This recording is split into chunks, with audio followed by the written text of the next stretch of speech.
Ụmụnne m, enwere ihe m sị m arịọta ọnụ. Biko, eji m Chineke arịọ gị ọnụ. Ikpere m ụnụ n'ala, biko. Ị wụrụ nwoke gege m ntị, iji nwaanyị.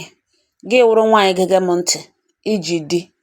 Biko ụmụnne m, ụfọdụ akụkọ ndị a na-ewetara m, ọ na-eme m affect emotionally. Ọ na-etinye m n'ime deep emotional state. Na-eme m ụfọdụ na-eme m anya mmiri nke na-anaghị ekwe m ịkọntrolu. Nke bụ ndamrahụ m doro ala mgbe ụfọdụ m ga na-echegharị erugharị sị olee ihe a ji dịrị ezinụlọ a like this. Mgbe ụfọdụ elechakwa n'akụkọ ndị a, ọ naghị awụ akụkọ na-enwe weight. Ọ naghị awụ oke ihe na mmadụ agahụ emejili ime ụlọ nga obi. Amecha aga m ebe 1 o'clock today, aga m adrọpụrụ unu vidio kpatara m ji na-ekwu ihe ugbu ene. Vidio ahụ nyere m nsogbu. Ama m how many times m mere vidio before ma emete n'ihu ọcha. Nchọkwa n'ime ya ebutu m, nchọ ime ya ebutu m. Biko, ọ bụrụ na ịwụ ke nwaanyị, ịwụ nwaanyị ibe m, ịma na enwere ihe ị ga-eme ime ụlọ nga udoghachi ya, ihe a dị mma. Ụmụaka nọ n'ime ụlọ ahụ, gị na di lọrọ unu bi n'obi ọma. Eji obi ọma banye na marriage, a na-eji ọgụ na mgba aba na marriage. Emechazie nwee ihe mere nọ. Gị ile anya ihe ahụ nọ n'ikekere aka na ị ga-emezi nwa ezinụlọ restore peace. Ama m otu ị ga-esi eme. Biko, arịrịọ ka m na-arịọ gị, mee ya.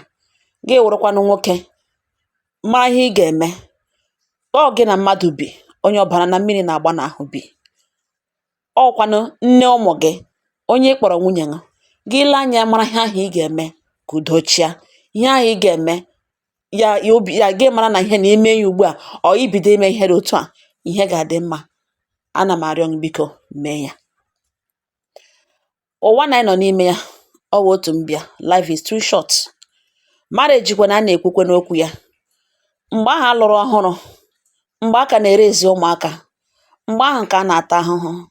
Otu i siri mesọga onye gị na-ebi agwa ga-akpata mgbe a gbadawara na mmadụ. Ọ ya na-ebute ote nwoke na-eshi eleta nwunye. Ọ ya na-ebute ote nwaanyị na-eshi eleta nwunye. Mgbe ike gwara, mgbe a gbadawara, enwe ihe wụ mgbe di na-enidi companion, nwaanyị enidi companion.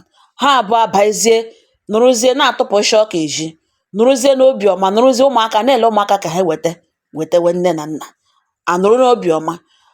Ọwụ nwaanyị ga-ekwute ote ahụ shi kparịwa die.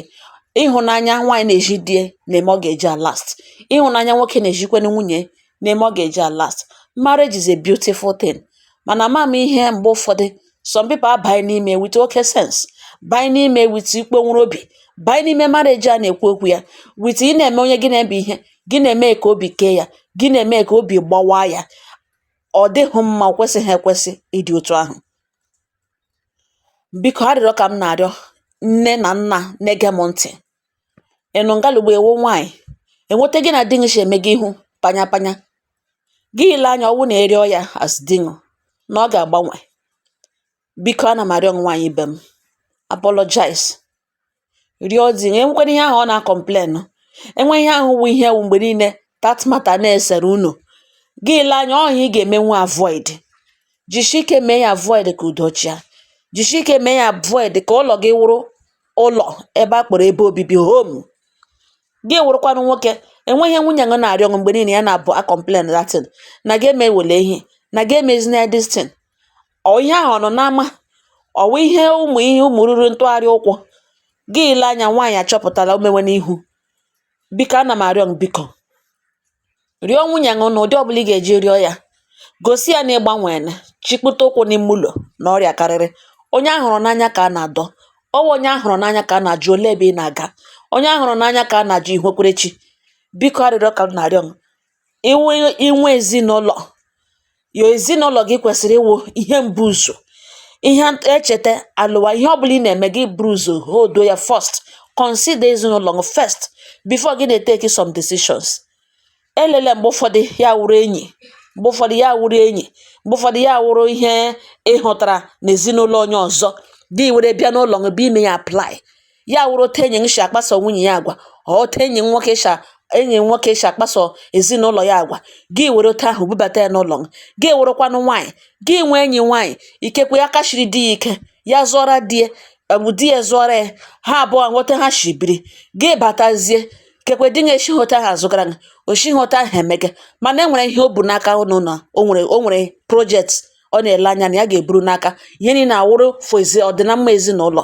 Gị maburuzie onwe nghọta ịga na enye nwaanyị di ya zụrụ ya ke, di ya zụrụ ya ka ọzọ, gị webata ya n'ime ụlọ, gị bido ebuwe ihu, marakwa amara na e nwere ndị na-alụ n'ime ji na ego, mana dịka ha na-aga n'ime marriage a ihe ga-emecha dị mma. E nwekwaranụ ndị a na-alụ a na-ebu ezigbote ego lụọ, mana emechaa ihe adịgharịa. Material things wụ material things. E nwere akwa amara nyaahụ today ọ nụzighị in vogue.